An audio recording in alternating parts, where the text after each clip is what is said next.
Hello everyone, I am Dr. Abhinav Pamar, MBBS Central Delhi and Gold Medalist INVO। तो यार आप लोगों को पता ही है कि मैं अभी कंप्लीट बायोलॉजी रिवीजन करा रहा हूँ नीट 2022 के लिए एंड उसी सीरीज में आज हम क्विक ओवरव्यू लेंगे breathing and exchange of gases का। काफी सिंपल चैप्टर है बट दो तीन कॉन्सेप्ट इतने ज्यादा ट्रिकी हैं कि अगर आपको पता नहीं है तो आप एक सिंपल से क्वेश्चन में गलत कर सकते हो। नीट 2020 में क्वेश्चन आया था और बहुत लोगों ने उसको गलत किया था क्योंकि एक simple concept mechanism of breathing लोगों को नहीं पता था। तो मैं आपको बहुत जल्दी क्विकली इसकी ओवरव्यू दूंगा। जो भी टॉपिक समझाने वाला है मैं उसको समझाऊंगा और जो याद करने वाला है मैं आपको बता दूंगा कि कैसे याद करना है। सो मेक श्योर आप इस वीडियो को बिल्कुल एंड तक देखें एंड ये चैप्टर आज अपना यहीं पे खत्म कर लें। तो breathing and exchange of gases की बात करें तो फर्स्ट टॉपिक जो एनसीईआरटी बोलती है वो रेस्पिरेटरी ऑर्गन्स का है कि डिफरेंट डिफरेंट एनिमल्स में कौन कौन से रेस्पिरेटरी ऑर्गन्स होते हैं। दो चीजों पर डिपेंड करते हैं, एनिमल कहाँ पे रहता है और क्या उसका ऑर्गेनाइजेशन लेवल है, टिश्यू है, ऑर्गन सिस्टम है, क्या लेवल है, उसके बेस पे उसका जो रेस्पिरेटरी ऑर्गन है वो वेरी करता है। इसके बाद अगर हम ह्यूमन रिप्रोडक्टिव सिस्टम की बात करें, ह्यूमन रेस्पिरेटरी सिस्टम की बात करें तो यहां पे आपको दो चीजें ध्यान देनी है कि ह्यूमन रेस्पिरेटरी सिस्टम दो पार्ट्स में डिवाइडेड है। फर्स्ट पार्ट को हम बोलते हैं conducting part and second part को हम बोलते हैं एक्सचेंज पार्ट।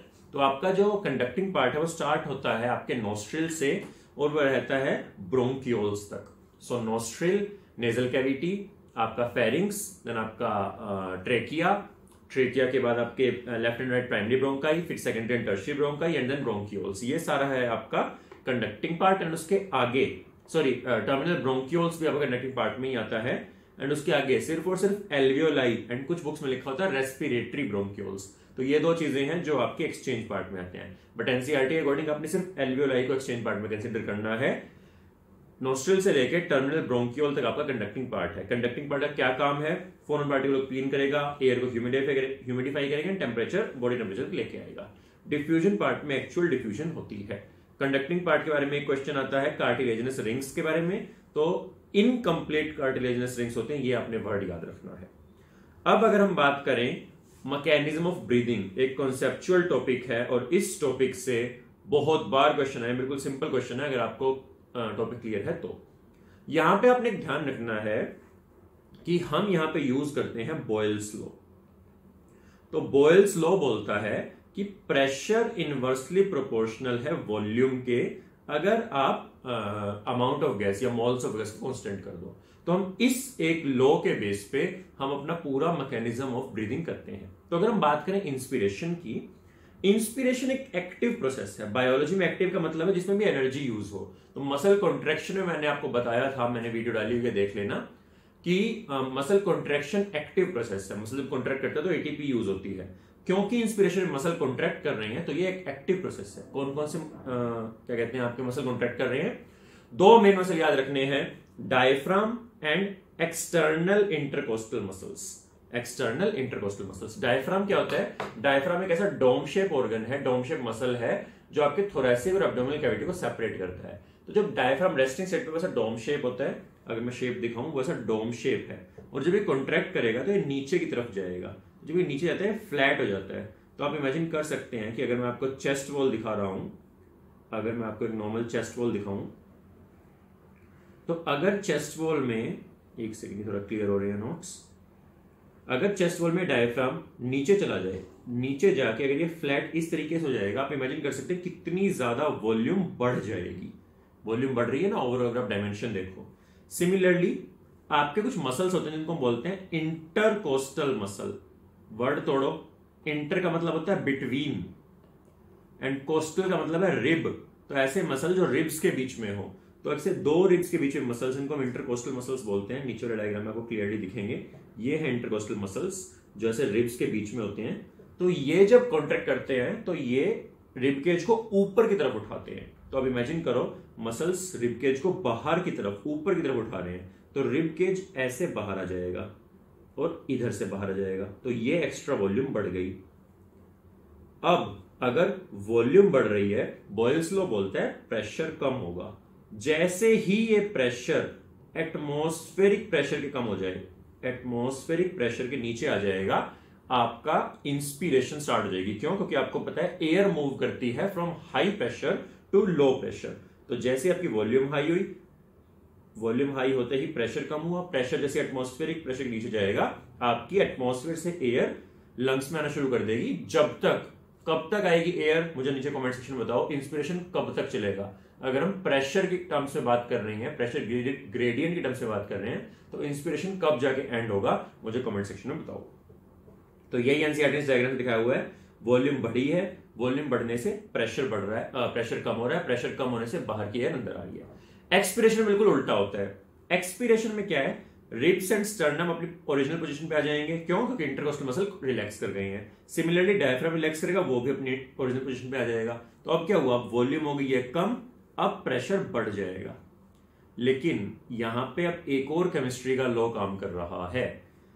याद करो जब मैंने बोला था कि रेस्टिंग स्टेट पे आपकी वॉल्यूम इतनी है, अभी तक कोई मूवमेंट नहीं हो रही थी, है ना भाई। आपकी वॉल्यूम बढ़ने के बाद प्रेशर कम हुआ था, तब मूवमेंट स्टार्ट हुई थी। मतलब रेस्टिंग स्टेट पे जो प्रेशर था लंग्स का, वो इक्वल था एटमॉस्फेरिक प्रेशर के।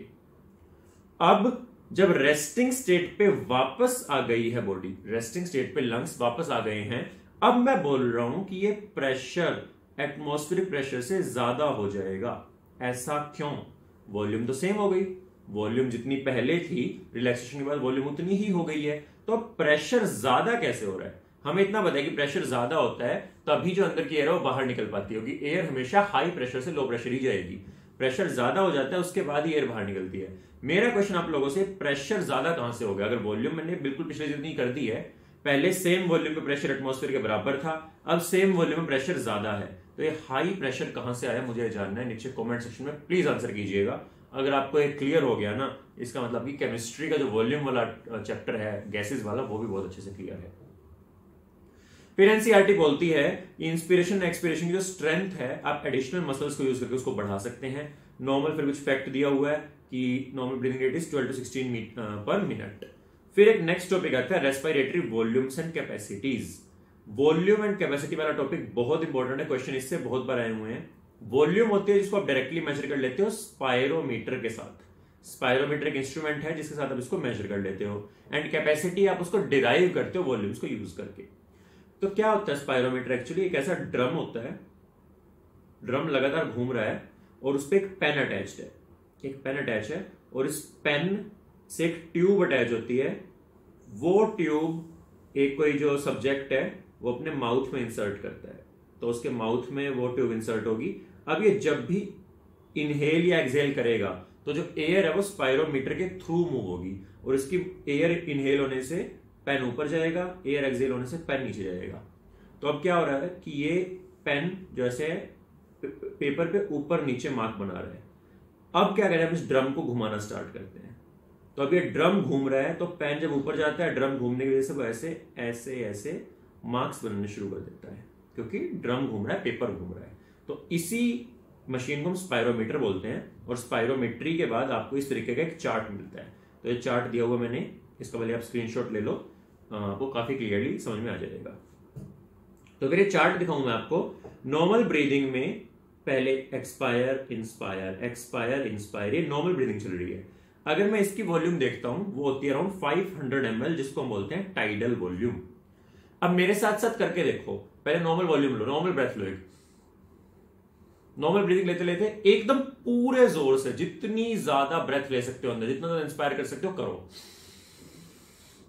देख लो ना, अब आपके पास इतनी ज्यादा कैपेसिटी है जिसको आप नॉर्मली यूज नहीं कर रहे हो, आप नॉर्मल ब्रीदिंग में उसको यूज नहीं कर रहे हो। तो कैपेसिटी है आपकी एक रिजर्व है जिसको आप नॉर्मली यूज नहीं करते हो। किस टाइम का रिजर्व है? जब आप इंस्पिरेशन कर रहे हो। सो ये क्या होगी? ये होगी इंस्पिरेटरी रिजर्व वॉल्यूम। तो ये वो वॉल्यूम ऑफ एयर है जिसको आप नॉर्मली यूज नहीं करते हो। कितनी होती है? 2500 ml होती है। सिमिलरली अब नॉर्मल ब्रीदिंग करते रहो। अब एक बार पूरे प्रेशर से जितनी एयर बाहर निकाल सकते हो निकालो। दिखा, एक नॉर्मल ब्रेथ के बाद भी आप बहुत सारी एयर बाहर निकाल सकते हो। मतलब एक्सपायरेशन के लिए आपके पास रिजर्व वॉल्यूम, उसको हम बोलते हैं एक्सपायरेटरी रिजर्व वॉल्यूम। वो कितनी होती है? वो होती है 1000 से 1100 ml। लेकिन अब जितना मर्जी जोर लगा के वॉल्यूम एक्सपायर करो, आपके लंग्स में थोड़ी बहुत वॉल्यूम हमेशा बचती है, और जो बचता है उसको बोलते हैं रेजिड्यू। तो उसको बोलते हैं रेजिडुअल वॉल्यूम। ये होती है 1000 से 1200 ml। इन्हीं वॉल्यूम्स को डिराइव करके यूज करके हमने कुछ कैपेसिटीज निकाली है। तो आपकी इंस्पिरेटरी कैपेसिटी क्या होगी? इंस्पिरेटरी कैपेसिटी होगी कितनी वॉल्यूम आप एक नॉर्मल ब्रेथ के बाद इंस्पायर कर सकते हो। तो नॉर्मली सांस छोड़ो, फिर सांस लेना स्टार्ट करो। सबसे पहले तो आप एक नॉर्मल सांस जितनी वॉल्यूम लोगे, मतलब टाइडल वॉल्यूम लोगे, फिर आप रिजर्व वॉल्यूम लोगे, तो फिर आप IRV लोगे। तो ये दो वॉल्यूम मिलकर बनाती हैं आपकी inspiratory capacity. Similarly expiratory capacity कौन कौन बनाएगा? टाइडल वॉल्यूम और एक्सपायरेटरी रिजर्व वॉल्यूम। इस सब को आप तीनों वॉल्यूम्स को ऐड कर दो, inspiratory reserve volume, tidal volume, expiratory reserve volume, ये मिलके बनता है वाइटल कैपेसिटी। एंड उसमें अगर आप रेजिडुअल वॉल्यूम ऐड कर दोगे आपकी बन जाएगी टोटल लंग कैपेसिटी।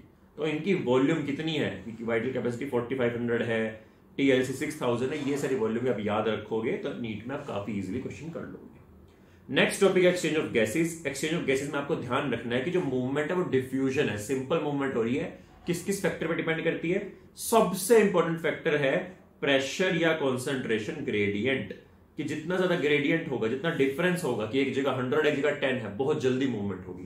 तो जितना ज्यादा ग्रेडियंट है उतना ज्यादा मूवमेंट होगी। दूसरा, सोल्यूबिलिटी ऑफ गैस, कि गैस जितनी सोल्यूबल है पानी में या ब्लड में वो उतनी जल्दी डिफ्यूज करेगी। फॉर एग्जांपल कार्बन डाइऑक्साइड बहुत ज्यादा इजीली सोल्यूबल हो जाती है, तो आप CO2 डालते रहोगे, ब्लड उसको एब्जॉर्ब करता रहेगा, उसके अंदर सोल्यूबिलिटी बढ़ती रहेगी और ज्यादा CO2 मूव कर सकती है।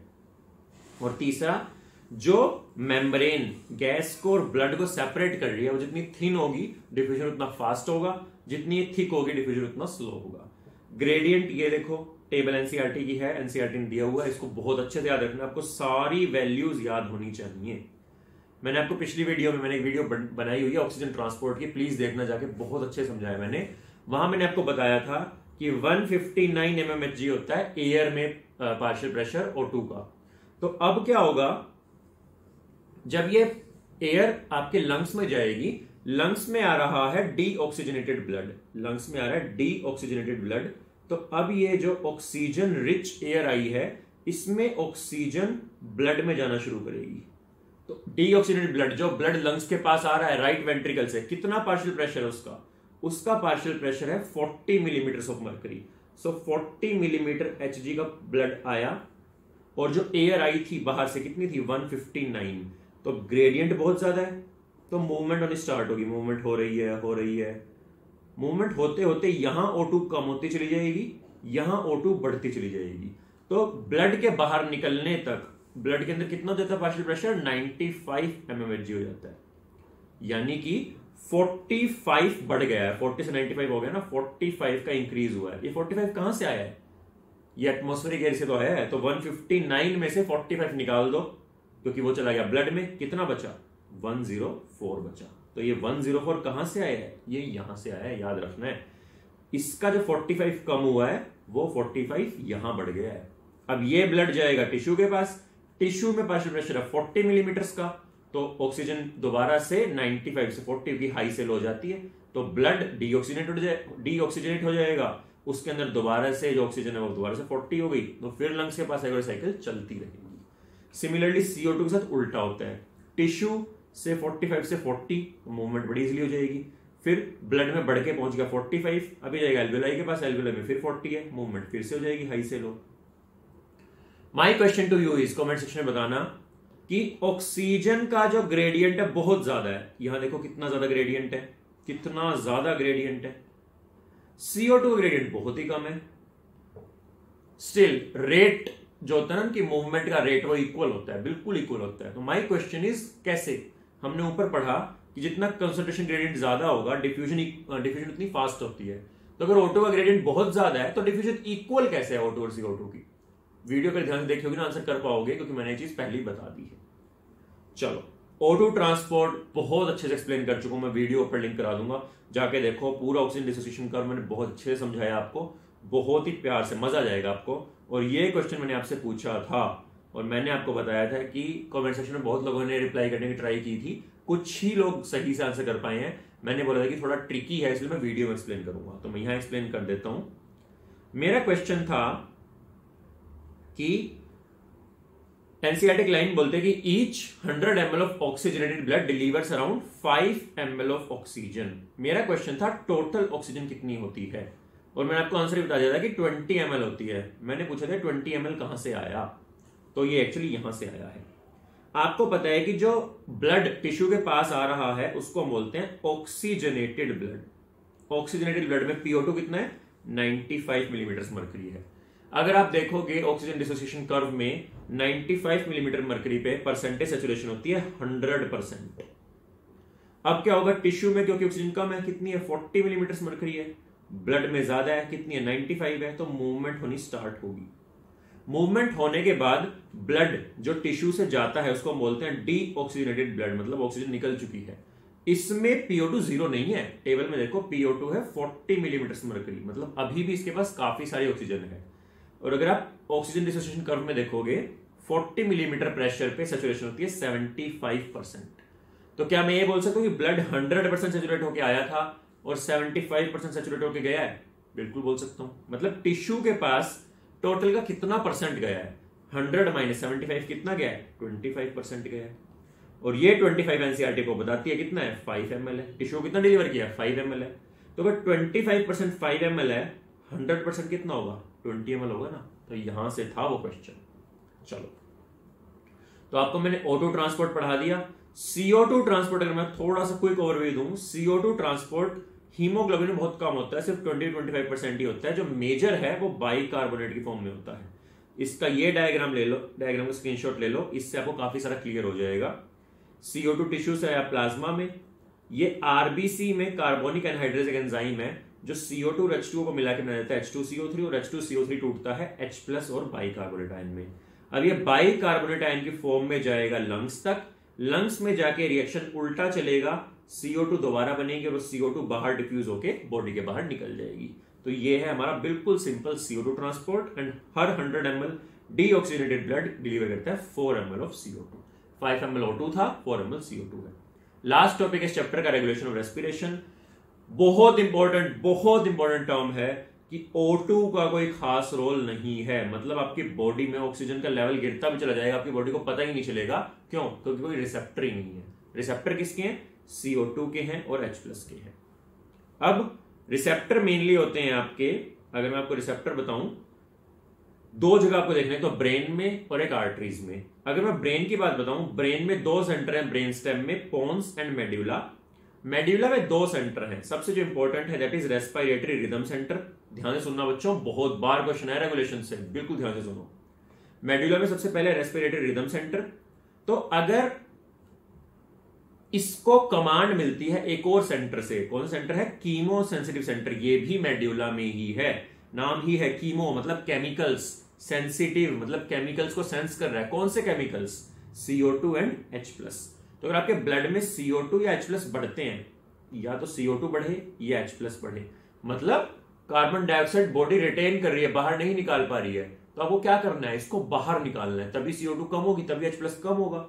तो कीमोसेंसिटिव एरिया सिग्नल देता है रेस्पिरेटरी रिदम सेंटर को, और रेस्पिरेटरी रिदम सेंटर इंस्पिरेशन और रेस्पिरेटरी रेट को बढ़ा देता है। तो आप ज्यादा तेज से गहरी सांसें लोगे तो आपकी CO2 सारी बाहर निकल जाएगी और ब्लड में जो CO2 लेवल है वो दोबारा से नॉर्मल हो जाएगा। इसके अलावा एक और सेंटर बहुत इंपॉर्टेंट है, ध्यान रखना, बहुत बार क्वेश्चन आया, वो है पोन्स में। तो P for pons, P for pneumotaxic centre. So pneumotaxic centre है वो इंस्पिरेशन और रेस्पिरेटरी इंस्पिरेशन को मेनली कम करता है। बहुत ध्यान से याद रखना, न्यूमोटैक्सिक सेंटर इंस्पिरेशन को कम करता है। बहुत बार क्वेश्चन है, कैसे करता है एमबीबीएस लेवल में पढ़ोगे अच्छे से, लेकिन अभी आपको याद रखना है कि इंस्पिरेशन को कम कर देता है न्यूमोटैक्सिक सेंटर। ठीक है। इसके अलावा आपके आयोटिक आर्च और कैरोटिड आर्टरी, मतलब आर्च ऑफ आयोटा जो है और कैरोटिड आर्टरी है, इनमें भी कुछ रिसेप्टर होते हैं जो PCO2 और H+ को मेजर करते हैं। क्वेश्चन आया हुआ है, मैक्सिमम लोगों ने गलत किया था कि ये जो रिसेप्टर हैं ये क्या मेजर करते हैं। ऑप्शंस थे O2 इन आर्टीरियल ब्लड, O2 इन वीनस ब्लड, और मतलब A और B ये थे। C था CO2 and H+ in venous blood, and D था CO2 and H+ in arterial blood. Maximum लोग C ऑप्शन करके आए थे, CO2 and H+ in venous blood, जबकि नाम में है आर्टरी के अंदर रिसेप्टर है, तो वीनस ब्लड कैसे मेजर करेंगे? वो मेजर करते हैं CO2 and H+ in arterial blood. ठीक है। तो जो इस चैप्टर से इंपॉर्टेंट क्वेश्चन थे मैंने आपको सारे बता दिए। लास्ट टॉपिक है, इससे भी क्वेश्चन आए हुए हैं, इवन लास्ट ईयर भी आया था, that is disorder of respiratory system. First is asthma. Asthma में आपको कुछ चीजें याद रखनी है, ये एक एलर्जिक डिसऑर्डर है, ये इन्फेक्शियस डिसऑर्डर नहीं है, इन्फेक्शन नहीं है, एलर्जिक डिसऑर्डर है। तो एस्थमेटिक्स जो होते हैं इंडिविजुअल्स, उनको किसी चीज से एलर्जी होती है, और उस एलर्जी से क्या होगा, जब भी उनको वो एंटीजन मिलता है, एलर्जन मिलता है, तब उनके अंदर कुछ केमिकल्स रिलीज होते हैं। मेनली कौन कौन, मेनली हिस्टामिन एंड सेरोटोनिन, जो क्या करते हैं, जो ब्रोंकाइन ब्रोंक्यूल्स के मसल्स की कॉन्ट्रैक्शन करा देते हैं या स्पेज्म करा देते हैं। बहुत जोर से कॉन्ट्रैक्शन हो जाएगी, क्योंकि कॉन्ट्रैक्शन से क्या होगा, जो ब्रोंकाइन ब्रोंक्यूल्स है उनका ल्यूमन अगर इतना बड़ा है तो वो छोटा हो जाएगा, बहुत छोटा हो जाएगा। अब कोई भी ट्यूब का साइज छोटा हो गया, एयर उसमें से मुश्किल से पास करेगी, तो एक तो पेशेंट को सांस लेने में दिक्कत होगी। दूसरा, कभी ध्यान दिया अगर कोई बहुत छोटी जगह से एयर तेजी से क्रॉस हो रही होती है तो साउंड आती है, कभी सीटी मारी हो या कभी आपने पेन की कैप में जोर से फूंक मारना, आवाज निकलती है। क्यों? कि एयर अगर बहुत छोटी जगह से निकलती है तो आवाज निकलती है। तो अब यहां पे भी सेम, छोटी जगह से एयर निकल रही है, आवाज निकलेगी, इसी आवाज को हम बोलते हैं वीजिंग। बहुत इंपॉर्टेंट वर्ड है वीजिंग, जहां आगे आपने एस्थमा चूज करना है। सेकेंड डिसऑर्डर है एम्फाइसीमा। एम्फाइसीमा में क्या है, एल्वियोलाई को डैमेज होता है, मेनली सोर्स है सिगरेट स्मोकिंग। एंड एक आप ह्यूमन हेल्थ एंड डिजीज में बायोटेक में पढ़ोगे, अल्फा 1 एंटी ट्रिप्सिन डेफिशिएंसी। ये दो कोज हैं किसके, एम्फाइसीमा के। इसमें क्या होता है, एल्वियोलाई अगर नॉर्मली ऐसा है, इसकी जो एक कॉमन वॉल है डिस्ट्रॉय हो जाती है। तो अब एल्वियोलाई ऐसे बैग एक सिंगल ऐसा बन गया, वॉल्स डिस्ट्रॉय होगी। तो पहले देखो इतना सारा सरफेस एरिया था एल्वियोलाई के पास एक्सचेंज के लिए, अब सिर्फ इतना बचा है। तो सरफेस एरिया कम हो रहा है, सरफेस एरिया कम होगा तो डिसोसिएशन, ऑक्सीजन की जो वो है डिफ्यूजन वो अच्छे से नहीं हो पाएगी, ब्लड में ऑक्सीजन की कमी हो जाती है। फिर है ऑक्यूपेशनल रेस्पिरेटरी डिसऑर्डर, जिसमें दिया हुआ है कि आपको कोई ऐसी सर्टेन ऑक्यूपेशन है जिससे इन्फ्लेमेशन हो जाती है लंग्स में, तो फाइब्रोसिस हो जाता है कि नॉर्मल लंग टिश्यू रिप्लेस हो जाता है फाइब्रस टिश्यू से, कोलेजन से, और फाइब्रस टिश्यू के अराउंड डिफ्यूजन नहीं हो पाती है, तो पेशेंट को सांस लेने में बहुत दिक्कत होती है और उसके ब्लड में ऑक्सीजन कम हो जाता है। ठीक है, ऐसे वर्कर्स को प्रोटेक्टिव मास्क यूज करने चाहिए। फिर मैंने आपको क्वेश्चन पूछा था जिसको मैंने आंसर दे दिया है। आई होप ये टॉपिक आपका पूरा चैप्टर क्लियर हो गया होगा। यहीं पे कोई भी डाउट बचता है तो नीचे कमेंट सेक्शन में मेरे को जरूर बताएं, मैं आपको जरूर आंसर करूंगा। एंड मेक श्योर आपने चैनल को सब्सक्राइब किया हुआ है, मैं बहुत ही जल्दी और सारी वीडियोस लाने वाला हूं। एंड मैं ऐसे क्विक ओवरव्यूज दूंगा, जो भी चैप्टर में समझने वाली चीजें मैं अच्छे से समझाऊंगा, एंड जो याद करने वाली चीज है मैं उसको तरीके बता के आगे बढ़ जाऊंगा, जिससे आपको भी टाइम वेस्ट ना हो, आप बहुत इजीली सारा चैप्टर फटाफट मेरे साथ रिवाइज कर पाए। मेक श्योर आपने सब्सक्राइब किया हुआ है, please like the video, comment down your views. Thank you, all the best.